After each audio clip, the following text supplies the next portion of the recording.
Assalamualaikum warahmatullahi wabarakatuh. Alhamdulillah wa syukurillah wa la hawla wa la quwata illa billah. Asyhadu an la ilaha illallah wa asyhadu anna Muhammadan abduhu wa rasuluh. La nabiyya ba'dah. Bagaimana kabarnya hari ini anak-anak?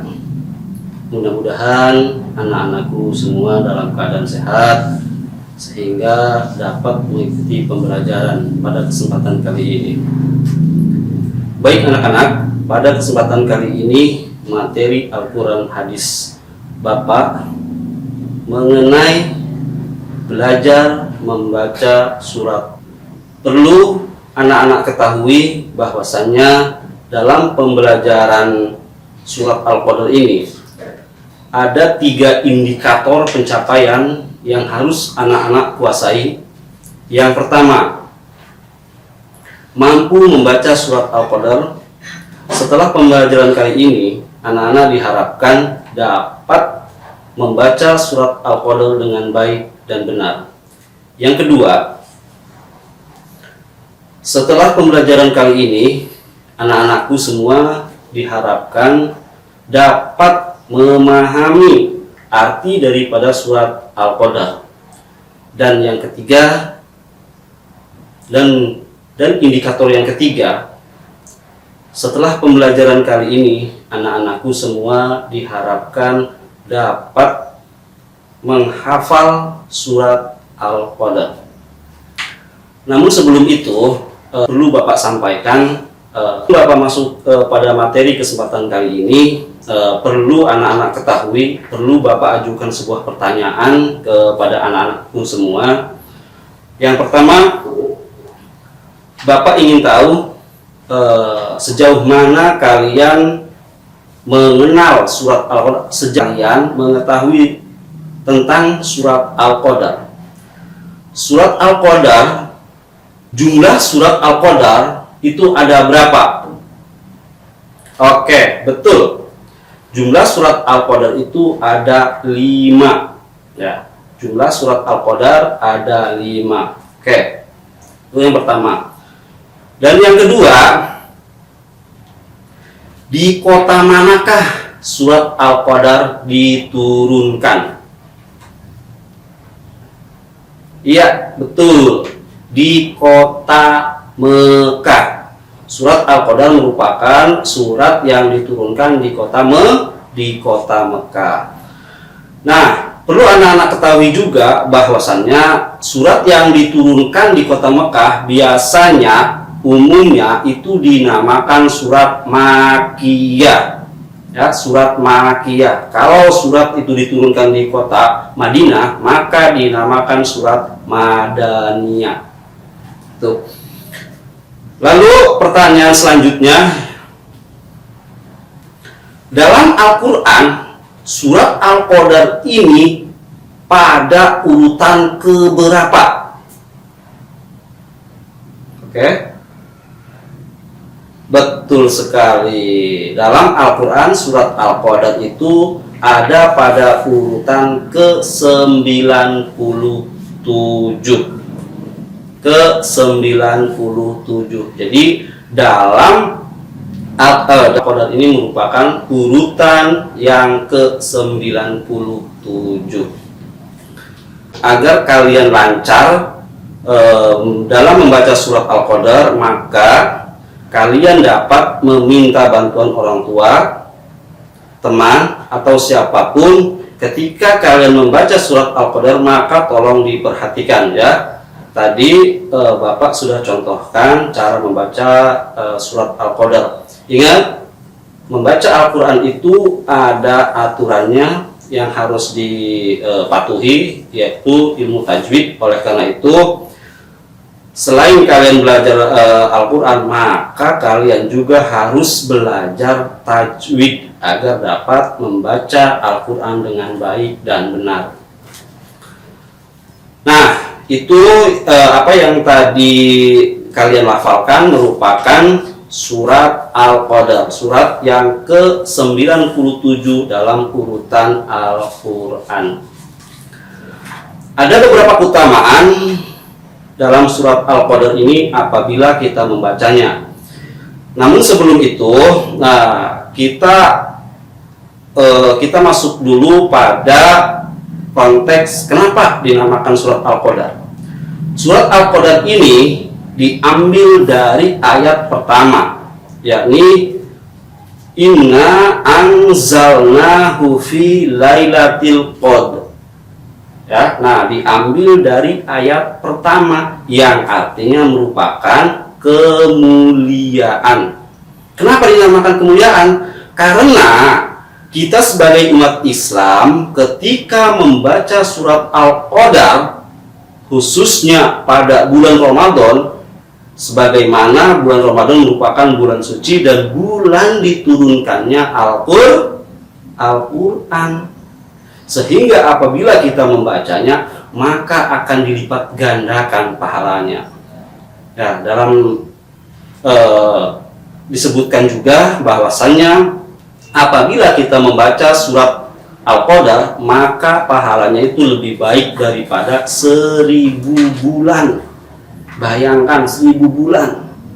Kita baca surat Al-Qadar dipahalai atau diberikan ganjaran atau diberikan keutamaan, diberikan sebuah kemuliaan, sebuah pahala layaknya kita beribadah selama 1000 bulan.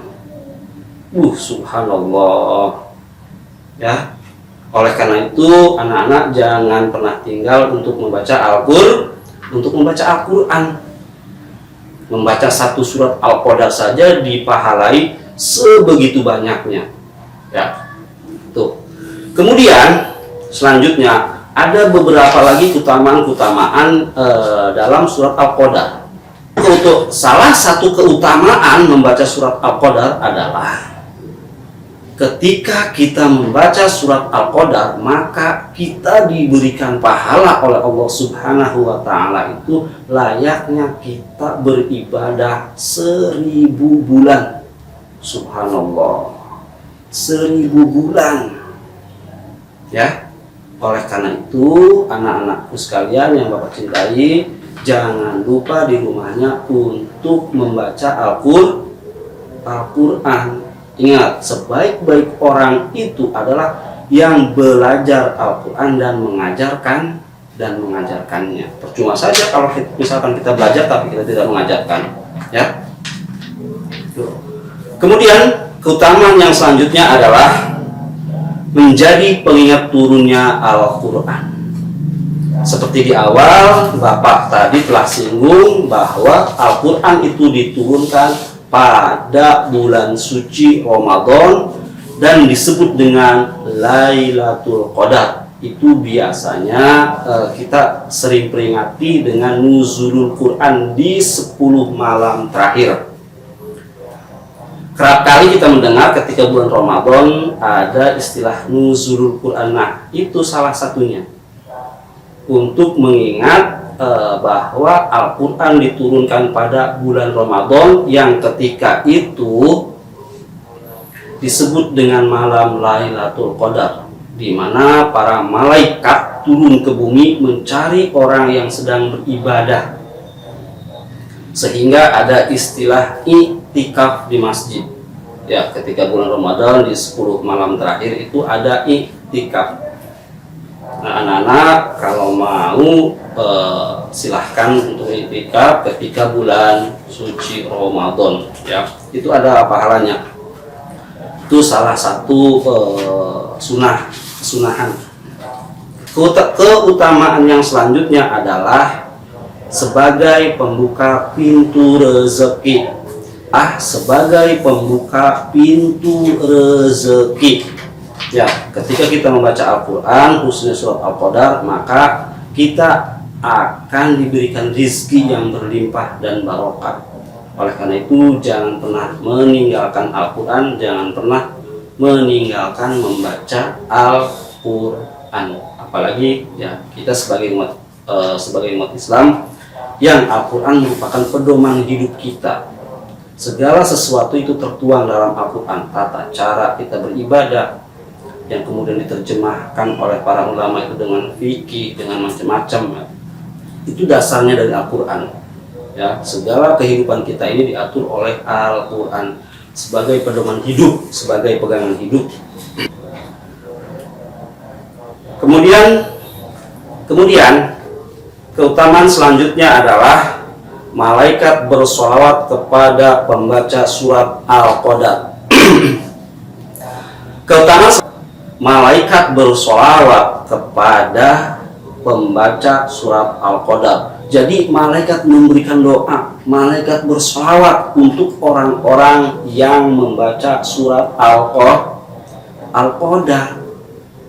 Didoakan oleh malaikat, dipintakan oleh malaikat supaya hidup kita berkah, supaya hidup kita bermanfaat, sehingga kita menjadi insan yang sempurna, insan yang kamil. Nah, itu kan salah satu tujuan hidup kita. Kita ingin jadi manusia yang bermanfaat. Oleh karena itu, jangan pernah tinggalkan Al-Quran. Keutamaan selanjutnya adalah ketika kita membaca surat Al-Qadar, maka kita akan dimasukkan ke dalam surga tanpa dihisab. Subhanallah. Itu harapan semua orang, ingin masuk surga, termasuk kita di sini, sama ingin masuk surga, apalagi tanpa dihisab. Ya, sebagaimana sabda Nabi. Nabi yang mengatakan bahwasanya apabila kita mengamalkan surat Al-Qadar, kita membaca surat Al-Qadar sebanyak 3 kali, maka kita dipersilahkan untuk masuk ke dalam surga itu lewat pintu yang mana dan tanpa hisab. Oleh karena itu, Bapak ingatkan kembali, jangan pernah tinggalkan Al-Qur'an, jangan pernah lepas dari Al-Qur'an. Bacalah Al-Quran, hayati makna yang terkandung dalam ayat-ayat suci Al-Quran. Maka insya Allah hidup kita akan mulia. Selanjutnya, keutamaan yang selanjutnya dari membaca surat Al-Qadar adalah kita diberikan catatan amal baru. Kita ditulis. Pada kesempatan kali ini, barangkali itu saja yang dapat Bapak sampaikan. Ingat, anak-anak tetap belajar di rumah. Ingat, jangan lupa membaca Al-Quran, jangan lupa belajar membaca Al-Quran beserta tajwidnya agar kita dapat membaca Al-Quran dengan baik dan benar. Baik, itu saja. Kurang dan lebihnya mohon maaf. Terima kasih. Assalamualaikum warahmatullahi wabarakatuh.